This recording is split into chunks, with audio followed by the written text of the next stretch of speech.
Welcome back to the live show. Apologies early on about the couple minutes delay. Thought I'd be right up there and into the new way of things and making it all professional and get a new mic, and can't seem to get it working. So hopefully the sound is good for this show. Please let us know if it does drop out or anything like that, and I'll fix it up as we go. But got the boys fired up, and Jez is the only one out of all of us that actually has everything set up properly. So you'll hear him like an absolute movie star this week, like he did last week, and thought I'd be able to join him, but I haven't been able to. So, boys, straight off the bat, I want to go to the performance of the week first before we talk about. Actually, no, let's switch it around. We've obviously got our Lifeline Australia headlines. We normally have something funny, but I think it was quite appropriate that Jez mentioned it today on our chat to do it this way. And obviously, we send our condolences out there to Kyle Turner's family, friends, the club. I think we could see clearly yesterday that it was one of those ones where a lot of us was thinking maybe South will get up for this game because of what's happened, but when you put your human hat on and you just go, you know what, I think that they've gone through hell here in one of their best mates. What has happened, and we send our deepest condolences out to everyone involved. Rugby league community shines in these sorts of times in need, and just as we've got the numbers up, if you ever do need a chat, please reach out to the number, or even if it's just the page, give us a message. We're always happy to have a chat, whether it's about footy, whether it's about life, whatever. Just send us a message on Instagram, Facebook, YouTube, however it is, and we'll get to it. Adam, want to go to you first, your performances of the week for the NRL and NRLW. Yeah, I just want to touch on quickly on what you said first. And I know Nicho Hynes obviously done a lot of stuff around mental health in the NRL, but I think it's time, and it really is time for the NRL to start considering that mental health round to raise a bit of awareness about it. It's you never really know what's going on in someone's life. Like I've been through hell and back in the last 18 months. I never got to that point, but I obviously had some close friends and, once in this room that I can thank that was always there to chat to when I needed to. So I think it's about time we raise awareness for it because it is becoming an issue. And, we're seeing obviously now, 3 retired players / coaches that have obviously, struggled with the circumstances surrounding being retired from the NRL or life after it. And, there seems to be more awareness around it. We have all these good rounds in NRL and some great awareness and stuff being made, but it really is time for that to be considered, especially with obviously the pressure the players go through as well throughout the NRL career. So moving on. Hang on, before you do, whilst we're still on the topic, I just want to touch on that as well. If you do know someone that is going through some tough times in their life, or you can see that they're struggling, do reach out. It can be awkward at the start, but it can really generate some really positive conversation and help steer them in the right direction. It's as simple as saying, hey, do you want to catch up for a beer? So please do reach out to your friends. If you haven't spoken to them in a while, send them a text. It takes 30 seconds, if that, to flick a text, and it can really change someone's life. You don't know the impact of words or just reaching out to a mate. So that's why all of our taglines are Lifeline Australia. That resource is there if you need it as well. But please do reach out, if even in the comments, reach out if you need a chat, because we're all here for you. All right, Adam, let's get on with the show.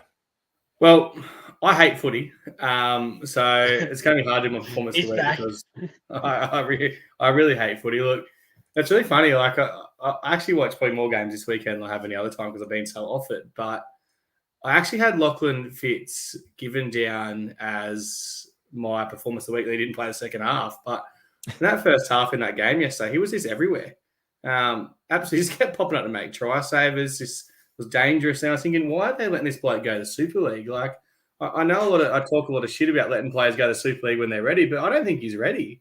The way he's playing, he's in great form. So there could be a backflip happen there. I don't know. It's obviously the week for talk of backflips, but I thought he was superb, obviously, in that.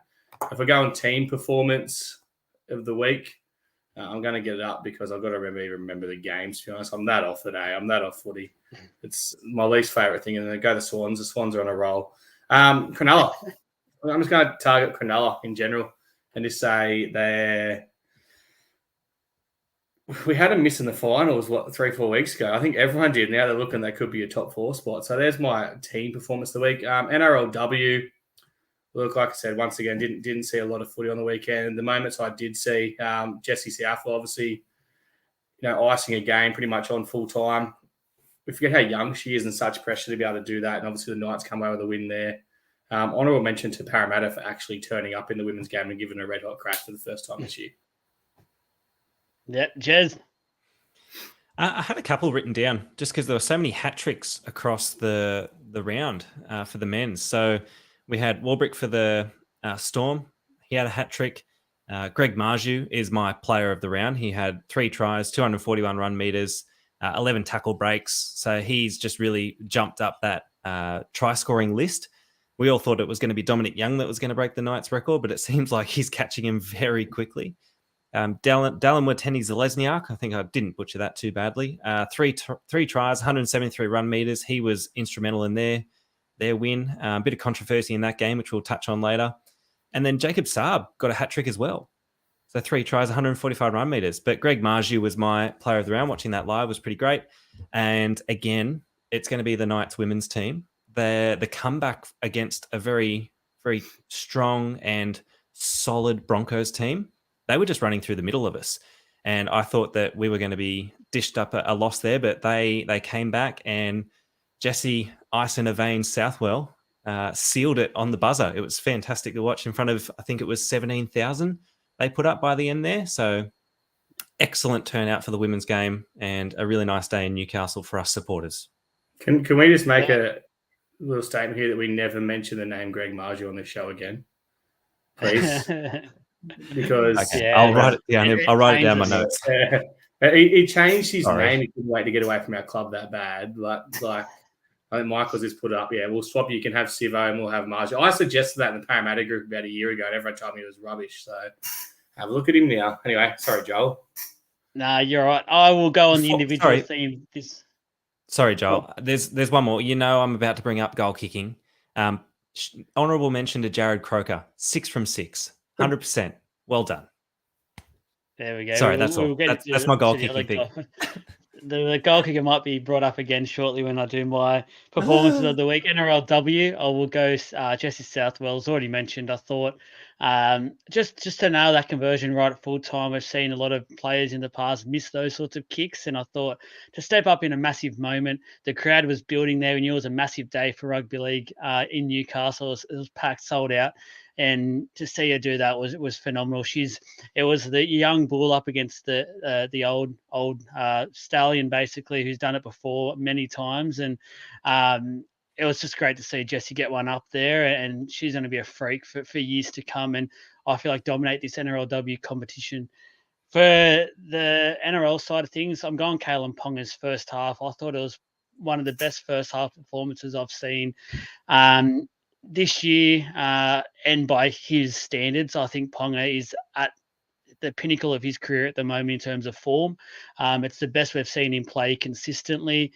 It's crazy. I was listening on the way home from going to an ultrasound type thing this afternoon with the missus, and I was listening to some NRL stuff, and they mentioned Ponga, and she goes, it must be something to do with the Origin and not playing Origin, and she's probably right. I should probably get her on the show instead of myself, but it's just great to see from what it was almost the start of the year where he retired, and then to see where he's come to now, and he's dominating every week. You think, all right, sides will work him out. There's no doubt they're studying only Ponga a lot of the time, and they just can't do it. And I know he didn't get his conversions, which Jez will probably hate him for at the moment, and they'll be bugging him, they'll be tearing at him. But apart from his goal kicking, everything else he made up for. So. And can we stop for a second, because there's just too much Knights love happening here. I'm not like, Jeremy, do you want to go to your Facebook? I'm actually banned. I'm not allowed in the group, but do you just want to share this podcast straight into the Mighty Knights group, and we'll just get some Knights fans on here commenting about. I actually left that group. You added me to it years ago, and I left because they are quite obnoxious.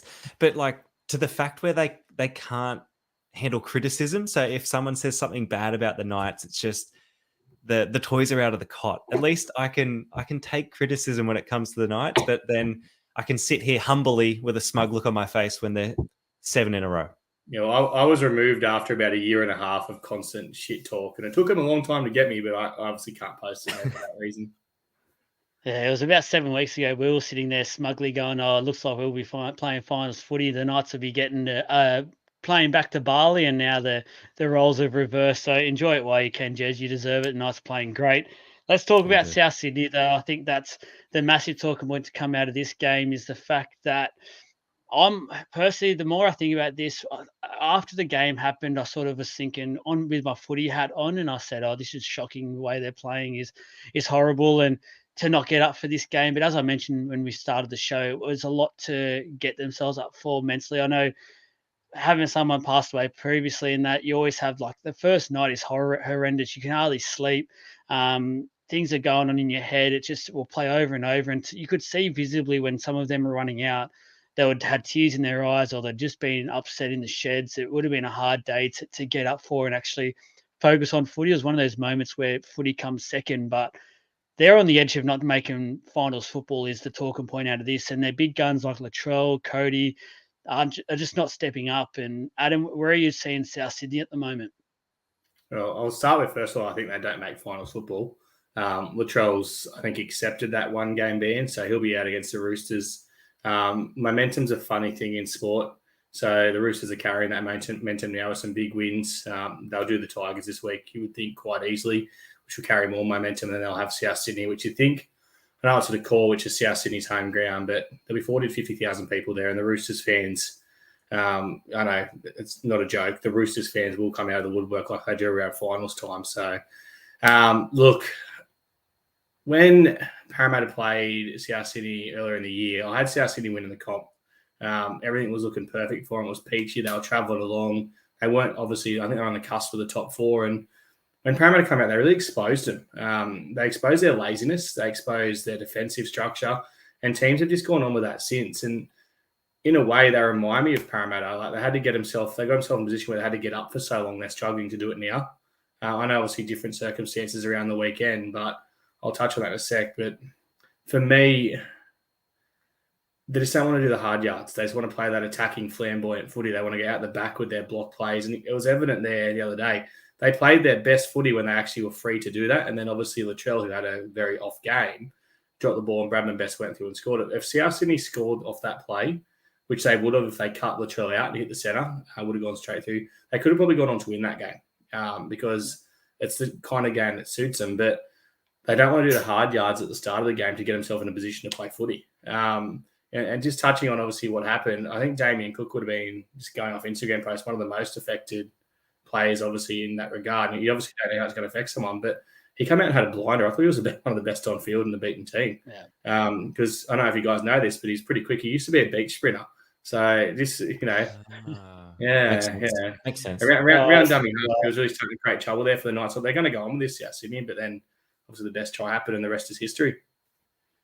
It's fair to say, Jez, it was a danger game for the Knights. It was probably their strongest opponent they've played in this 7-week streak. So you would have been worried before the game, but I think midway through the first half, you would have thought the Knights were in control. Very worried leading into it. It's definitely one of the games where we thought we were probably going to drop. South Sydney always seem to step up for these sorts of games, but as Adam touched on, they weren't willing to do the hard yards. I know there was the trauma of losing a close friend, but then again, you'd like to think that they could use that as a bit of motivation as well. I'm not saying that it's going to take any of the pain away because it's a horrific thing to go through. However, they were not there. Just body, mind, spirit. The Knights made them look like an under-12s team. There was a patch of 10 minutes where the Rabbits looked really dangerous, and that was where, as Adam said, if that pass worked, they would have scored.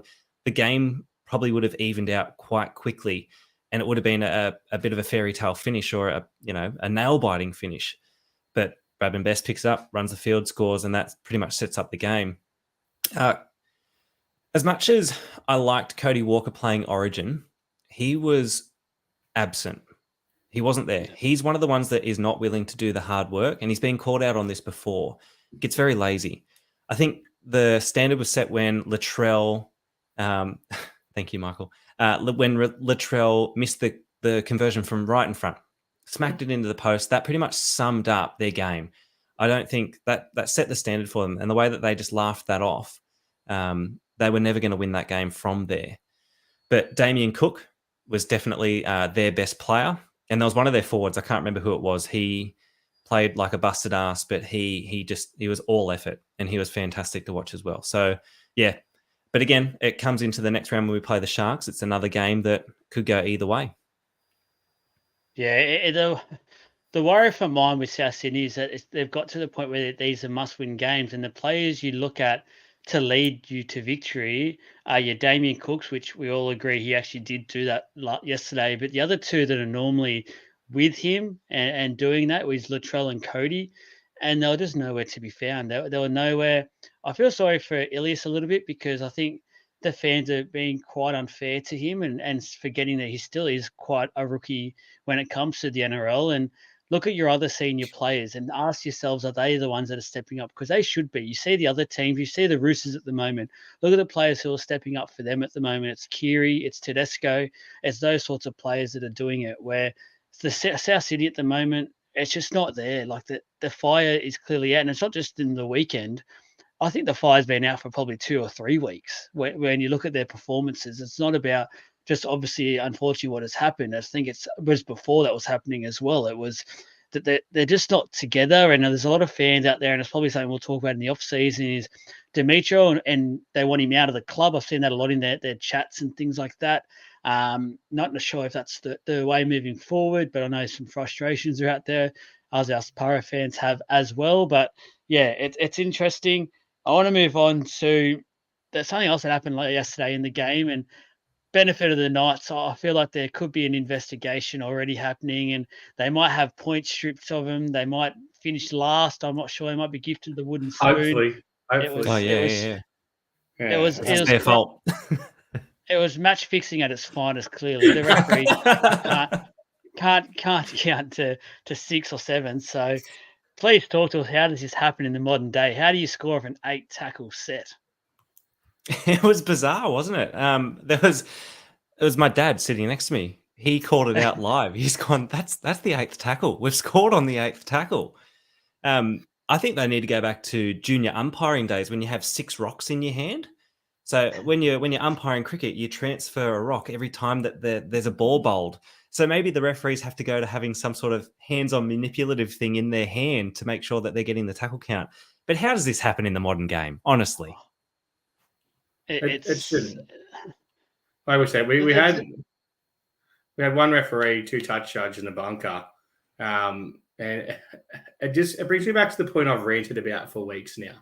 I've been saying it for a long time, and I was listening to the radio on Saturday, driving all the way to Nelson Bay for soccer, and they had Mitchell Moses. We won, by the way. Yeah, we did win. We did win. Yeah, Jeremy causing trouble as well. No comment, allegations. Mitchell Moses is on there, and it's very rare for a player to actually talk out about things, but he actually highlighted he wants the bunker gone for anything but tries and wants to go back to 2 referees, and said a lot of players agree with 2 referees. And it highlights the point that referees are starting to make simple mistakes, and touch judges will garden gnomes walking with flags, but referees are starting to make simple mistakes because there's so much else they have to concentrate on. So they're forgetting how to count now. It shouldn't happen in the modern game, but I kind of feel for the referees. As I said, they've got too much going on. There is so much happening for them. But what we were saying in the chat is there's 40-odd forward passes that happen everywhere. It's the fundamentals of the game. Like, that is a rule. You have to pass the ball backwards. I can't cop this at floated forward business. But what are the touch judges there for? To keep the 10? They're there to wave away Kalen Ponga's conversions, as we joked about as well. But that's basically all they do. They can't be there to keep away the 10, because how many times do we see it that players are clearly offside and nothing gets said? So they're scared to make calls, though. This is what it's come to. They're scared to make calls because of the bunker overruling things. Like, if they make the call in Ultron, like, there's obviously all the different cameras and stuff, which they need to back off a bit with this whole bunker thing. In the local league, 1 touch judge watches the 10, 1 touch judge watches the play the ball. From infringements and the play the ball. Obviously, the referee is doing everything else and trying to keep an eye on both at the same time. That's what it needs to go to, obviously, at the NRL level. I think that's what it's meant to be. But like I said, they're just scared to come in. Like, obviously got the comms gear now. They make a very rare call on forward pass. But Mr. Touch Judge is running in from the sideline. I saw that happen at a local D-grade game one week, and the touch judge come in about 3 times to the heckling of the crowd, but he didn't give a shit.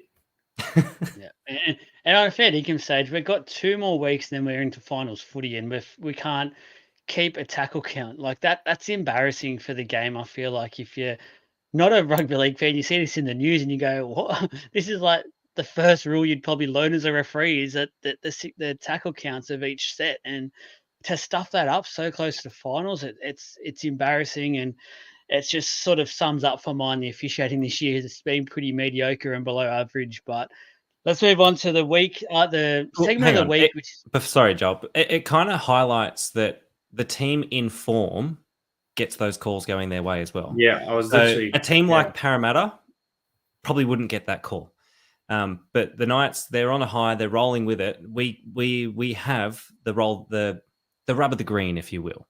And that happens to those teams that are in form. They get those calls.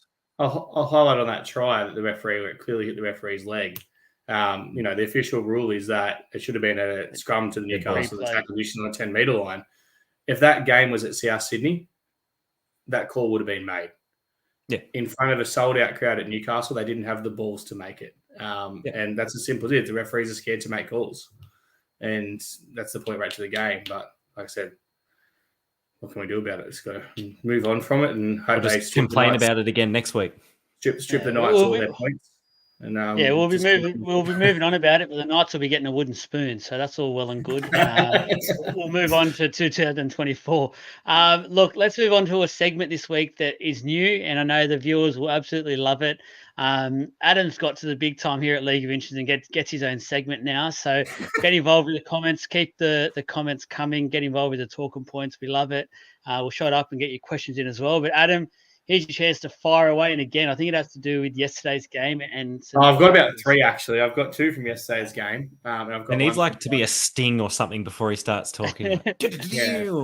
Adam's blow up. Let's start with the one. I can't even work out my mic, and you asked me to do that sort of stuff. Let's start with one that I'm not a big fan of. Look, I haven't got a problem if a player does something grubby or an ex-player returning. Or, obviously something's happened, but booing of players, individual players, I've got no problem with booing of teams. I'm not one of those anti-booers. And as Jeremy highlighted, he was there. It wasn't the whole crowd, but look, it come through pretty clear on TV that every time Latrell Mitchell touched the ball, there was booing. I tried to stand up for him for 79 minutes. He was clean. For 79 minutes, he did nothing wrong. And I'm thinking, like, if he did what he did to Frizzell in the first minute, go ahead, boo him. It's a grubby act, but Latrell, if anything, Latrell should have a reason to be angry at the Knights. And, in the way that he's obviously from Taree, went through the system and was pretty much told they weren't interested in him. And, he obviously turned into a pretty good NRL player. But the fact fans were booing him yesterday for no reason, and it's happened to Latrell a bit. It happened at Parramatta, and I didn't like it then. It's happened at several grounds. It just needs to stop. It's getting into dangerous territory. And like I said, I know a lot of people say it's because of the way he acts on the field, the grubby things he's done and stuff. But, I'm not trying to go down this track, but I'm going to say it, that we need to learn from what the whole Adam Goodes thing. And, yeah, Scott Minto, yeah, that's that. I was about 13 back then. He go, oh, no, guys, during my big moment, I've locked my phone. No one reminded me to Yeah, you're still going. Adam's trying to figure out his computer. Oh, no, now I can't remember my password because I changed it today. Oh, dear. It was... it's all happening. It was majority from the wet hill as well. So the people who would have thought alcohol and poor decisions, there's... What's the correlation there? Us up on the family hill, we were questioning why this was happening. We were asking the people around us, like, why are they booing Latrell? We honestly didn't know. If it's something that's happened in previous games or it's just their perception of him, then Adam's absolutely right. It's just uncalled for. If that act happened at the start of the game, boo him. Absolutely boo him. If he did something on the field during that game, you can share that passion. However, just booing him because he touched the ball it's disgusting. It really is. And we were sitting there baffled as to why it was happening. And it was very disappointing as Knights members to sit there and listen to the home crowd boo a very talented young man.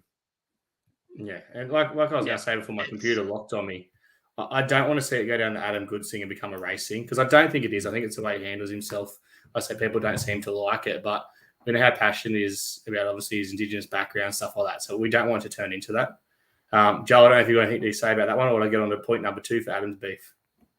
Yeah, no, I'll just continue what you're saying, and I hope that it doesn't go down those dark paths and things like that. Because at the end of the day, I know fans pay their money to an extent. They can say or do as they please to a certain extent, but Latrell, for mine, everyone will be the first people to talk about whenever he does something great on the field, but they're also the first to have a go at him when he'll sneeze on the field. And everyone will be like, oh, no, he can't get his germs on the field, blah, blah, blah. Like, it's just embarrassing that I feel like it's embarrassing. You go to the game and you've got 40, 50-year-old men there booing a guy that's out there doing his best and providing entertainment that they're going to pay to watch. And you can just hear it. On 8 times their salary as well. Yeah, 8 times their salary. And what's the word? Like, before the Tyson thing happened, please tell me the worst thing he's done this year, because he's been pretty clean in my eyes. He hasn't really done much at all apart from he was injured for a while. He was getting himself back there. I know all those people that were booing yesterday were probably the ones that were crying about him not being there for Origin Game 1 and saying that he would have been the one to get New South Wales to the series victory. So I just think pull your heads in a little bit, especially when we've got all our headlines as it is, and it can really, we've seen the effects it can have on those sorts of players. Like, he had done nothing, and you can just hear the boos so loudly. So, Point anyway, 2. let's go. Tyson Gamble. Look, I've had enough of Tyson Gamble running his mouth and getting involved. Because he's on your team, that's why. No, I just think the stupidest thing the NRL did was get rid of fighting in the game. Because it's not just Tyson. Like, look at Luai as well. Like, these 5'8" and these halfbacks wouldn't be as smug and in the face of these front rowers and these second rowers if they're allowed to cop a punch. All right. So that's my warning to Tyson Gamble. Tyson, I don't think if you could cop a punch, you'd be running him out there. And it's going to happen. Someone's going to lose that in one day, and they're going to absolutely land one on him. That's all I've got to say about Tyson. And my final one. Just quickly, just before we get to the final, I just want to bring up something that your brother has mentioned here on the Latrell thing before we move on from it, which I think is a perfect point in case. Latrell, has he ever spoken poorly, though? I don't remember him saying anything like in the realms that we've seen Luai do in his career so far. And Luai doesn't get booed once from anyone. So there's got to be factors there of why it is happening. And as Mick has really pointed out there, like, it's nothing compared to what we've gone at Luai for. And they're not even should be, like, Luai's had a go at his own fans, for crying out loud. So Latrell, for mine, hasn't done anything near what Luai's done. It's because he's a country music fan and he was shotgunning beers with Luke Coombs, or however you pronounce it. He deserves to be booed for that. Boo. Yeah. God, that was on NRL 360 night. Thrilling entertainment. My final one is James Tedesco. Look, I've had enough. You knew it was coming. You know it's my pet hate. Look, the Roosters caused the crackdown of the high shot back in 2021, just before Magic Round. And the reason they did that was because Tedesco fell into a tackle from Marata Niukore. All right. It's continued on. Tedesco, 3 seasons on, is still falling into tackles. Friday night was an absolute joke. It's about the 3rd time this year that Tedesco has missed a game because of the 10-game thing, because he was literally on his knees. He was on his knees. Like, how's someone meant to avoid hitting someone when they're on their knees and they're already committed to a tackle? Like, how long is this going to go on for? Like, I get it. You don't want to see players get hurt. You don't want to see players... About as long as your segment. Yeah, 100%. But do you just get what I'm saying? Has anyone else had enough of Tedesco? Honestly, he's one of the highest paid players in the game. He's meant to be one of the best fullbacks in the game. He can't even pass the ball and stand up at the same time. Teddy, it's time to retire or go to the Super League. I think that's why as well Sibo didn't actually get Simbi or anything for that tackle. So, yeah, it wasn't much in it.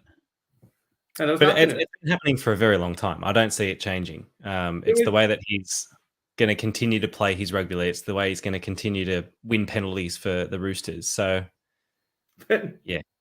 I agree. Harold? Harold's loving life. I don't know if Harold can say anything, things that make you go, So we'll try and move on. Harold, I don't know if you've sat on your keyboard or something, but thanks for your comments. Thanks for getting the feed going. I appreciate it. Adam, thank you for your segment. It was supposed to be one segment. You somehow managed to turn it into three, which I've only got Adam it. can. I had to keep going. I hate footy. I love the way. Yeah, you hate footy, but look at him go. All right, let's go to one of my pet hates at the moment, and it's the whole. Is this Joel's beef? No, it's kind of in a way, but I normally say that to the Para podcast, which I'm not allowed to mention here because people get upset by me. But we'll move on. Harold, love you, mate. But let's get this. Anyway, we the playmakers and teams in general in attack, it's like the basics of rugby league are getting thrown out the window because so many times we see like 3-on-2s or 4-on-3s, and instead of simply going through the hands to generate a try that will be clearly just numbers, there's always that stupid, ridiculous cutout ball thrown, which I, for the life of me, don't understand because 9 times out of 10 it doesn't come off. It's like the players are just wanting to show off that they've got a pass in them, which you'd hope when you're training every day for 6 hours you do. You'd hope you'd have a bit of a cutout pass in there. Show a bit of footy basics, I feel like. It's just annoying me, and it sort of sums up a lot of the attacking structures we're seeing in the game at the moment. Voice. No, I completely agree. Prime example in the Knights game, Kalen Ponga threw it into row 12. He had a massive overlap, and he threw this miracle pass that went straight over the top of everyone. Latrell has a beautiful left pass, like it's gun barrel, but threw it into the crowd again. So you're right, it's this cutout pass where you could just go through the hands and easily get the overlap that's already there, but it's not flashy enough. It's not, that's what I think they're looking for, is that really flashy. They're looking for the highlights reel. I'd try and throw that pass if I got the idea. Like if I could see it happening, I'd probably throw that pass too. It's not that. It's due to the defensive structure of nearly every team in the comp. Nearly every team in the comp backs the up and outside. Defense are obviously leaving that outside number. So the whole point of the cutout pass, if it's crisp enough, is to obviously hit that outside winger without giving the chance for the opposition winger to be able to slide. So they should still be on the center. That's why every team backs it. Every team tries to do it. But that's why the linesman's there. Good point, Nicholas. they're not always getting it right, obviously. The one we actually spoke about in the game yesterday was one of the South Sydney players. I'm not even going to try and say. Kalamatangi. But yeah, Kalamatangi. And that was, used a bag in that one. That was a flick pass that went 15 metres. I've got to give the big second row credit for that. Yeah, watching that live, that was impressive. And also just because it reminded me of what I've been hating for so long at the moment. I want to add to what I just said from the attacking point now that a lot of centres don't have the ability to actually draw and pass anymore quickly. They're all flashy, they're all stepping. There's no power running centres really left in the game. It's all the tap on. Bradman Best probably is, but the play would be designed around a block play, them hitting him anyway on that ball.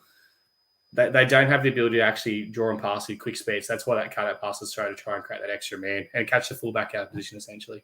Which, look, if you play at Parramatta on Friday night, Mike Acevo was jamming in for that cutout pass and giving everyone a free try. It was like Oprah handing out cars. He was handing out tries.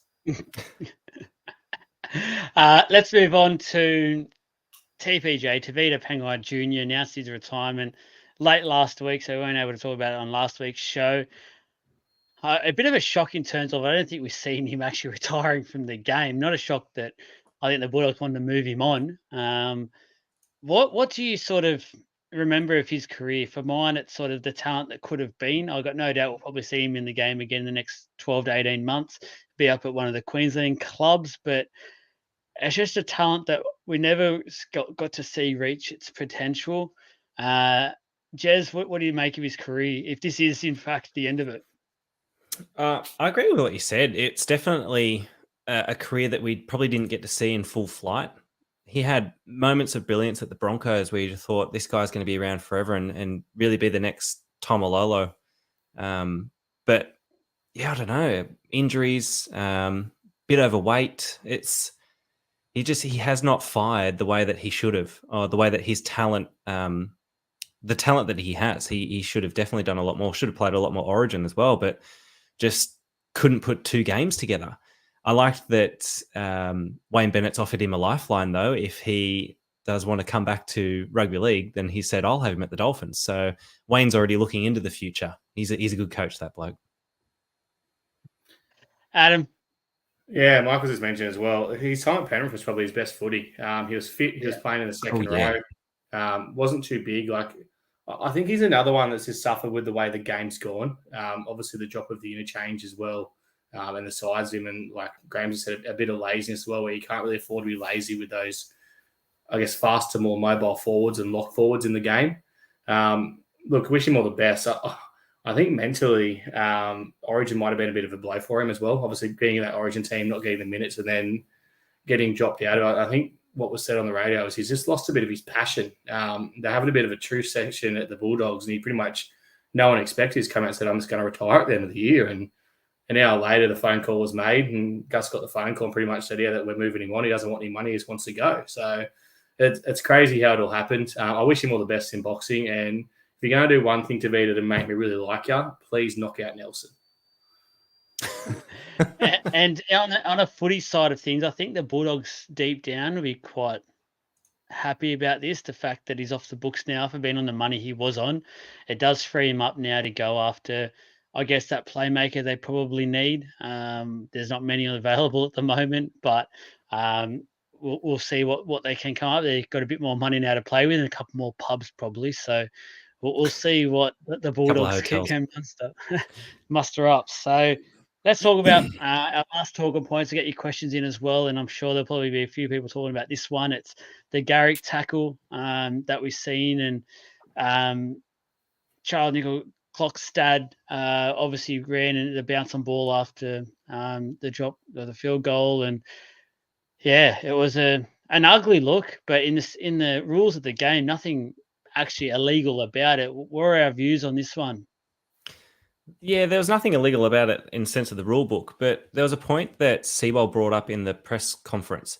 And he said that, yes, it was a bouncing ball. I understand that, but we're getting pulled up for the slightest crusher, or if someone's slipping from the chest to the jaw, that's given a penalty straight away. However, a bloke falling from near 6 foot flat onto his back because his legs were taken out from him, I don't care if the ball's bouncing. It's player safety. That could have ended really poorly. He's lucky that he landed flat on his back. If he lands on his neck, anything could have happened there. Is it still a non-penalty if he lands on his neck? Is it still not a penalty if he goes off on a stretcher? It didn't look fantastic live, and the replay slow motion again didn't look good. By the rule book, totally legal. However, I don't agree with it. We'll get to Adam, but I love how you explain everything now with this microphone. You just sound so soothing. It just takes me away. It takes me to another place. Adam, sign up. Off we go. You kind of don't want to disagree with him. He's just saying stuff there. Look, it was sloppy. It was accidental. It's one of those things that we can't take all the accidents out of the game, and we've been trying to for too long. It didn't look good. Was there malice? No. I think that. See, Chance, I can't even say his name. One of those names once again is too long. Nicoll-Klokstad. Yeah, let's just call him CNK. But you are. It's one of those ones where I think he thought he was going to get penalised straight away, put his hand up and apologised for it straight away. So you could tell straight away. Everybody stopped. Doesn't seem like a dirty player. So, look, for me, we can't be penalising everything. And that game would have been decided by that decision if they decided to penalise it.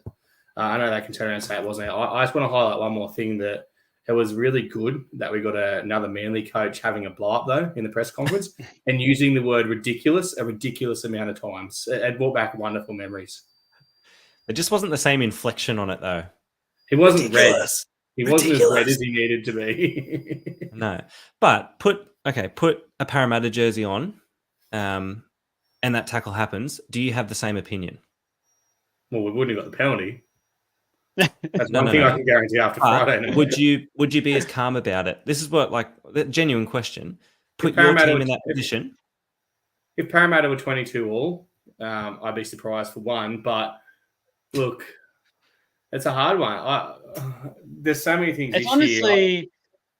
honestly the first time in a while that I think a lot of people sat back and were sort of like, I feel like I want this to be a penalty and I should be blowing up about it, but at the same time, I don't really know what I'm blowing up about here, sort of thing. It was, I don't know. I thought the referee explained it well. Yeah. It did. Yeah, within the rules, it was explained very well. By the rule book, there was nothing wrong with it. And, obviously the rule book's what we've got to go off. In saying that, we can think of, another decision in the Knights game, as we mentioned earlier, that wasn't called by the rule book. So it highlights once again that all fans want is consistency. If that same thing happens on the weekend, trying to hold in a sneeze, if that same thing happens this weekend, if there's footy games on this weekend, I'm not actually sure, then the fans want that same decision to be made. They don't want to turn around now and go, because there's controversy, let's give it a penalty, because that's going to piss Manly fans off more. Yeah. So you've stuck with it. It's got to be right. If you're going to change it and you're going to decide that it is dangerous, change it in the off-season, then rule it on it next year. Yeah, and I think, and I'll bring up this last one I'll save for, because it sort of gets us into a little bit of an extra talk point we can do while people get their questions in and things like that. It's this one by G-Man is the whole, it's not illegal, but the rules, it's not in the rules. It's that problem, fix the rule. And it's sort of a little bit where you just alluded to, Adam, and I listened to it on Saturday as well, and Moses was talking about it as well, is that we're at a point now, and it made me think about it. We slowed the game down so much, and we always talked about the last couple of years. We hear the NRL talk about they're wanting to speed the game up. It's literally the opposite at the moment. I feel like the game is the slowest it's been in a number of years. It gets to the point where I was watching the game yesterday on Channel 9, the Channel 9 game, and they literally made a point about saying we had 3 minutes of free-flowing football of no stoppages. Like, if we're going to go on about 3 minutes of open footy, I think the game's in a massive amount of trouble, because that should just be a given. We should be at least 3 minutes. It should be up towards the 10-minute where we start to talk about going, we've had 10 minutes of the game being in play. And that's when your playmakers come into it. They're kicking for touch. They're trying to slow the game down on purpose. Not we get captain's challenges for players that we know they've done the wrong call, the referee, or the right call, but the players just want to stop play. Like we've seen now with injuries with cramps and stuff, the referee's gone back to slowing. They'll stop in the game, getting the ball, putting it to the next player. That takes a couple of seconds. This is the game at the moment is the slowest I've seen it in quite some time, and I don't want more rules, as you said before, Adam, to slow it down even more. Like, we need to speed the game up. We need to keep the Damien Cooks in this league available. And beach sprinters. Someone who's actually a strike weapon in this game. Like, the number 14-year-old should be a strike weapon in the game. I think everyone in the game at the moment, if they really put their head down, could play 80 minutes. That's how slow I feel like it is at the moment. You go back to the point of, obviously during COVID stuff, they brought in the 6 again. Went back to the 1 referee, and the whole point of that was Peter Vanney saying we want obviously the ball in, more time with the ball in the game and stuff like that, and speeding up the game, and obviously drop the interchange rule and things like that as well. It was the whole point around the game, but here we are stopping it all the time. And this shit where they're going back with the bunker and calling things that happened, 1 or 2 sets ago now, just to put them on report. Like, why does that need to happen? If you're not going to go back and penalise it, it can happen after. Actually, watches every game anyway. It's like it's a cockfest for the referee in the bunker to turn around and say, all right, we didn't make that mistake. We didn't miss this. Well, you did miss it because you didn't call it live.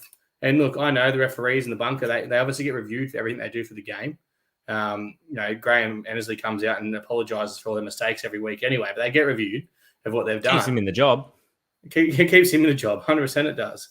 But it's like I said, there's just too much happening, and there's too much inconsistency in the game. Like, I'm gonna throw another talking point out there quickly, and we'll come back to this one. I know Jeremy, but the James Fisher-Harris hip drop, how that bloke didn't get suspended, didn't get sin binned, it's probably one of the worst hip drops that's happened in a long time. Besides, obviously, one that happened to Jackson Hastings last year, which started this whole thing.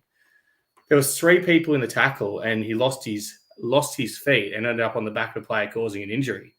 And I haven't got a problem. Like, obviously we were struggling for a while there with hip drop with 1 player in the tackle and they're getting spun around to lose their feet. But when there's 3 people in the tackle, the 3rd player really shouldn't be going down the back of someone. And he's now, like, he's escaped suspension for it, was given a fine. Well, I don't even think it was a fine. Maybe it was just no charge. And here we have another player coming in the finals that should be suspended and seems to be getting away with it. It's just, like, consistency. That's all I want. Fans want consistency. It's all and everyone Parramatta wants. to be better.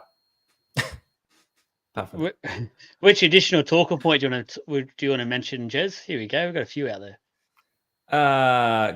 Anything to it'd do just with be the night goal for leaving kicking. the studio. Yeah, it'd just be goal kicking. I don't really have any extra. I want to touch back on the Ruben Garrick thing just real quick. So I think the issue is, yes, it's within the rule book, but because he was put into a dangerous position by another player. So if the other player wasn't there, he wouldn't have flipped. He wouldn't have landed on his back, potentially his neck. So yes, it's within the rule book. Yes, it can happen in every tackle. We mustn't forget we play a contact sport here. Things do happen. But I think it was just it was so fantastic as well. Like it was a spectacle the way it happened. And my only argument is that he was put into a dangerous position by another player. His legs were taken out. He was flipped. So I think that's where player safety comes into it. That's all I had to say on that. That's all I have to say about that. Where's the dangerous position in it, though? Let's start. His legs were taken out from beneath him. But the ball had bounced. And then he lands on his back, and which happens in most tackles these days. So whatever happens during it happened. Like, people could do quadruple backflip if they want. You can look at it. You can look at it from three angles there. He didn't go past horizontal, but you see tackles where they're lifted off the ground. They don't go above the horizontal, and they're penalised for lifting tackles. So you can classify. I do have a gripe. Are you ready? Here's Jeremy's blow up. Tackles getting called high, even though first contact's on the chest and then they bounce up onto the chin. Yeah, because I'm getting too much heat in the comments, so I'm running away from it. And it's your brother too. Go away, Michael. That's my gripe. Contact first is on the chest, and because it bounces up, hitting him on the chin, it's called a high tackle. Can we not go with the first contact? Can we go back to Garrett quickly? Because I'm going to go everywhere. We're going everywhere. I'm going to look at this from another point of view, right? Was it not dangerous to Chance that he jumped up with his legs like he did? Yeah. Can we look at it from that angle? Sure. Yeah. The kick out. Yeah, Billy Slater kicking out. Absolutely. 100%. You can find it's happened. Like, let's go look back and look at what was that Fijian's name that played for Vunivalu? If Vunivalu jumped over the line, it was dangerous, and that was called a dangerous tackle. So the way he's jumped up with his legs, with the player approaching him, it's essentially a high foot in soccer, but it could be a high foot in rugby. There's so many ways you can look at what happened, and I think the best decision was made just to leave it. Yeah. The other way you could look at it, Michael, that's exactly what I'm saying. Don't tackle the legs at all, because that takes out dangerous position. It takes out hip drop, but then also don't tackle high, because you'll bounce up and hit them on the chin. But then, as the other comment from Troy, just be careful of the bumpers, because they're running with their elbows pointed at your face.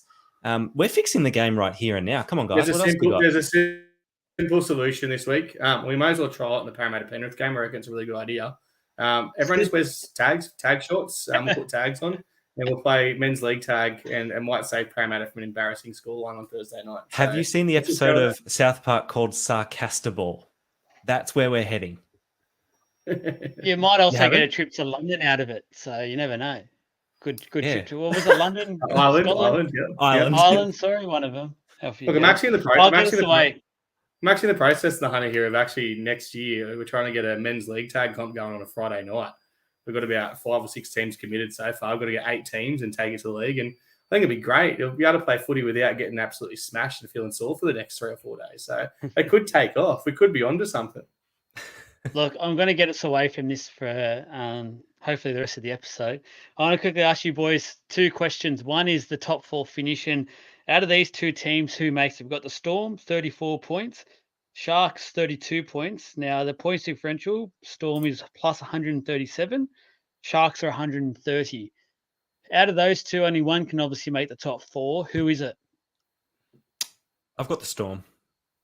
And it's only because I'm going to back the Knights next week against the Sharks at home on Old Boys Day. So that is my reasoning. And the Storm are just playing good footy at the moment. It seems like they're clicking into gear. and it could be quite dangerous coming into finals time, as Adam pointed to last week. I was about to say, like, Well, I don't know. my decision job is pretty obvious, guys. So I think the Storm can win the comp. Look, I think just looking at who they play, obviously Melbourne play the Gold Coast this week. The Sharks play Newcastle. I don't think it really matters if the Sharks beat Newcastle or not. I think Melbourne obviously do the Gold Coast. And then Melbourne play Brisbane the week after. I think Penrith will destroy Parramatta that bad this week. They'll jump that far forward and against ahead of Brisbane that it won't matter the week after. So Brisbane will rest players and Melbourne will be able to beat Brisbane up in Brisbane. So I have Melbourne coming fourth. Just on the whole Storm thing, I want to quickly talk about is why are you boys so big on the Storm and favour them so much? Because what I've seen on the weekend is something I've seen for the Storm a lot this year is that they've been very hot and cold, and their cold performances are really bad. Where normally we used to associate the Storm with being so between that 8 and 7 mark, no matter what, even on a bad day. Where I think this year's the first year we've seen them on a bad game, they're down there at like that 4 mark. They're not playing good footy at all. And I think on the weekend, anyone other than probably the Dragons beat them. That's sort of how badly they were playing. So I think they'll make the top 4. I think they'll be the team that does it just because they've got that game advantage. But I don't think they're going to be a worry at all in this competition. Good point. But sorry, Adam. It just comes down to the system that they've got in place. So you look at the history books, you look at the past seasons, you look at the players that have gone through that club, they all have that buy-in. So if the players have that belief, the fans have that belief, NRL fans or true watchers of NRL will also have that belief that the Storm will turn it on when it comes the right time. Yeah, it comes to the coach and the system like Jeremy's they've got in place. He gets them up footy, he gets them motivated.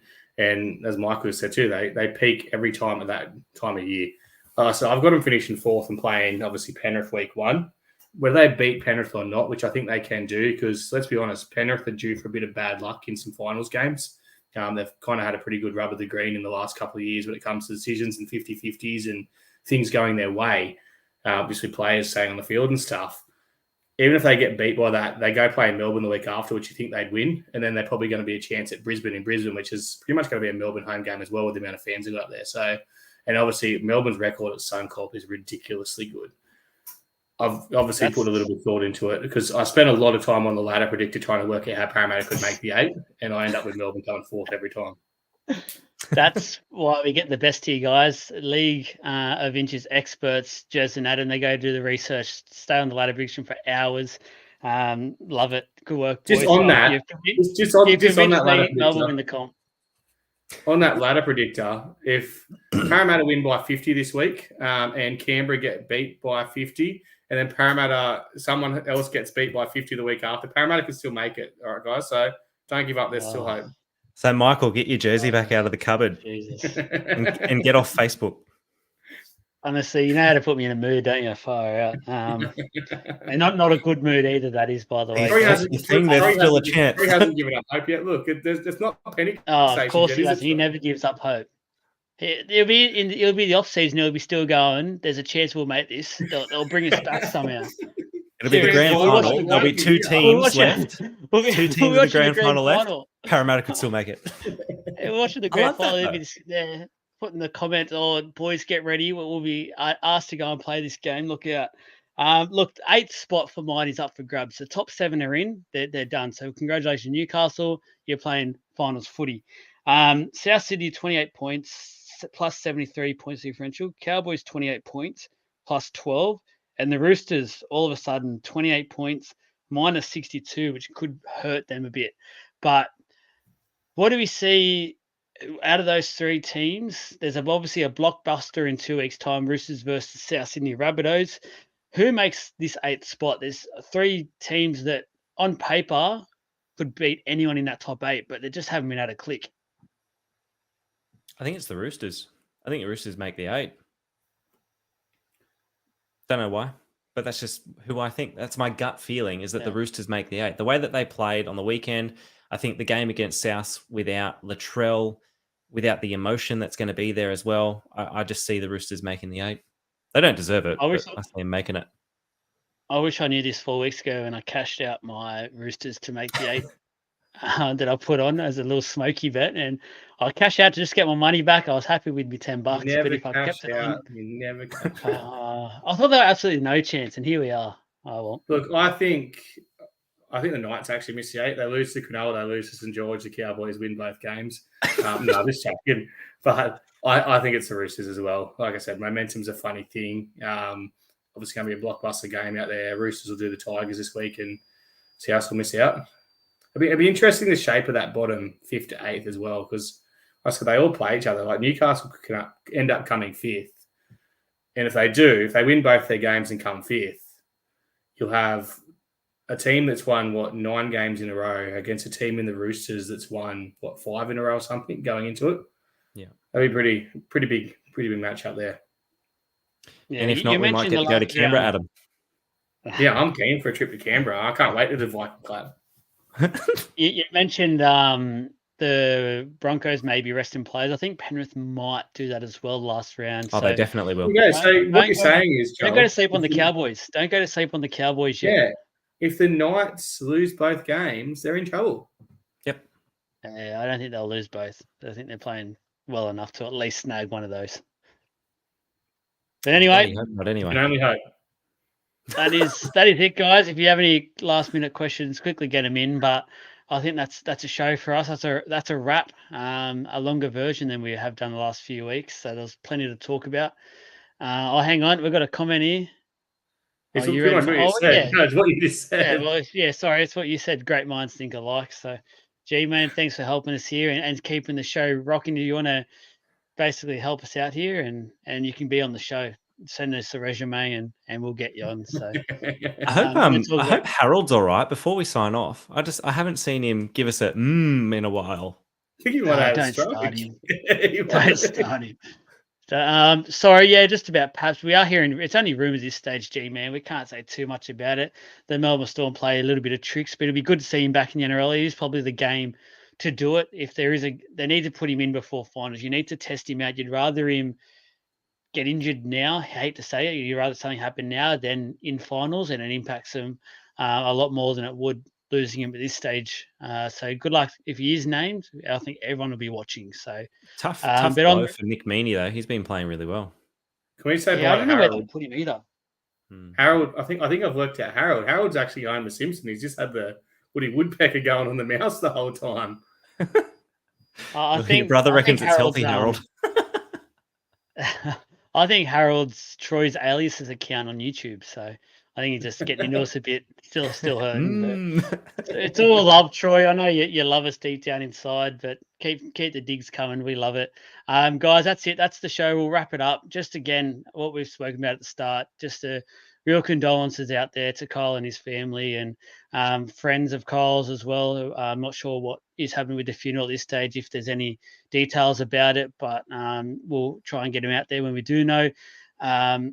A bit disappointed there wasn't no minute silence at the start of that game yesterday, which we didn't really talk about, but that was an interesting decision there. Hopefully when South have their next home game, which will be the last round, I think hopefully they've got some stuff set up there to do that. And yeah, I think just on that point, Joel, everyone in the crowd was also asking why we weren't doing a minute silence. We were all prepared. I know the group around us, we were talking about it before the game.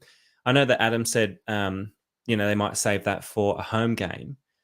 But still, I think the NRL should have stepped in there and said, no, this is a pretty big thing to happen. There's lots of people in our game that might be suffering the same. So let's do a minute silence. And it's a minute of your life. I just think, it was a bit of a missed opportunity from everyone involved. I know that they brought out the jersey and put it on the seat, but even there was no ground announcement. So whether that's Newcastle's fault, whether that's the NRL's fault, I only saw the jersey thing on the replay of the Fox Sports coverage. So that was the weird thing. Someone needs to do better there. We saw that happen, and Sutto was bringing out the jersey, which was a great thing to watch, and they're retiring that number, obviously. And obviously, this isn't Newcastle's fault or the ground announcers, but as we've seen him come just out of the tunnel, he's announcing that the players are starting to run out. So it was sort of like that beautiful moment was lost in a way. Like I would have liked it to hold the Newcastle players back another minute or two. Let this unfold how it should be with great respect. We all focus in on this number 15 jersey and all have a bit of a moment to think about it. I think would have just been a great night, a great time to sort of reflect and that. And if people are worried about the moment silence and there's always idiots that ruin it, just do the applause thing then. Just do it that way, and just that way you cover out any of that awkwardness or any idiots out there that don't do the silence. So, but as G-Man just said, maybe the family didn't want. Oh, was that what you're going to say, Adam? Yeah, I think that in the full circumstances weren't quite out of what actually had happened yet. It obviously broke pretty early, and it was pretty obvious to all the way it was written. But I think obviously South Sydney and the NRL probably would have wanted to communicate with the family, and obviously they got that opportunity with South having the bye, and a bit more planning goes into it than potentially, I'm not going to say a whole minute silence because I wouldn't expect people to yell out stuff and that. But you remember you had a sellout crowd in Newcastle for the first time in a long time. Sunday game, there would have been people drinking before the game at the pubs and stuff. So you don't know what could have been yelled out and stuff. And I think by leaving it for the South Sydney home game was probably the right thing to do. Obviously, the touch of respect was there for everyone to see. And, there was Instagram posts and things like that throughout the day. And like I said, there's more to it. I think they're just saying, let's have a minute silence. I dare say Newcastle would have offered. But obviously, it was declined for some reason. So it's got to respect, obviously, the South Sydney decision, and it's a family decision if it was that. Yeah. Good way to end that there. And as I said, mention Lifeline Australia for anyone doing it a bit tough. Reach out. All three of us are always available for a bit of a chat, bit of a yarn as well. Talk footy to get your mind off things or whatever it is. Reach out to the page, however so. But reach to the professionals. Talk, boys. It's not a thing to hide about anymore. It's out in the open. You're not weak if you speak. So please, thank you for listening and enjoy your weekend or your week. Sorry, not the week.